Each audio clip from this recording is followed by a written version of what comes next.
for today's video, kung bago pa lang kayo mga lodi, paki-follow and like and share. And sa aking YouTube channel, please subscribe and visit sa aking YouTube channel, Ecomart TV. Okay po, dito po tayo sa dalawang kategory, tamad at saka masipag. Kung kayo ay tatamad-tamad, saan man kayong lupalop ng lugar, walang ganang magpakain sa inyo kung kayo ay tatamad-tamad. Yan, tandaan nyo mga lodi. Kasi pag masipag ka, maraming magbibigay sa iyo. Maraming humahanga sa iyo, masipag ka. Yan, pero kung tamad ka, wala, itsapuera ka kahit mangingi ka pa ng kanin ng kapitbahay mo o sa pamilya mo, at ano ka sa pamilya mo,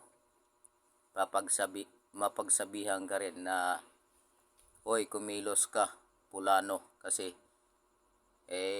tamad ka eh.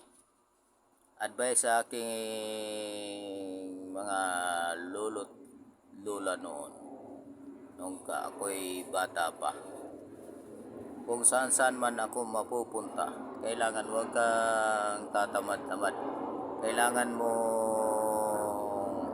gumalaw sa bahay ng barkada mo. Wag kang buhay senyorito.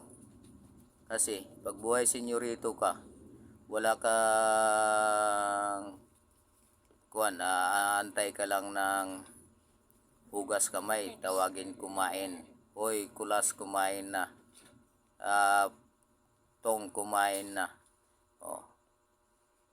O 5 minutes lang yung pahinga mo sa bahay, nararating mo sa iyong barkada. 5 minutes lang, kailangan mo nang gumalaw.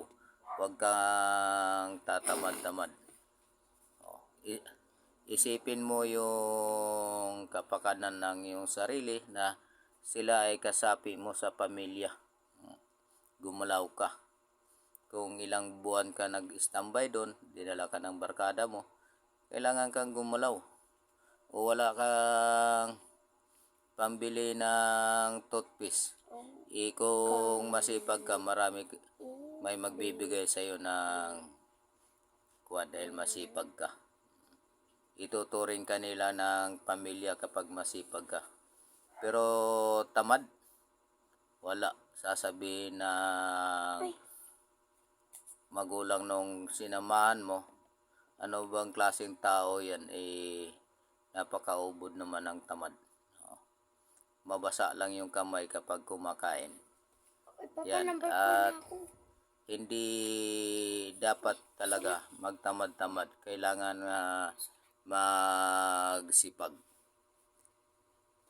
Yun lang po, at God bless and see you the next video. Thank you. Ingat-ingat po ang lahat. Happy blessed Sunday. Good evening. Nabal po rin ako.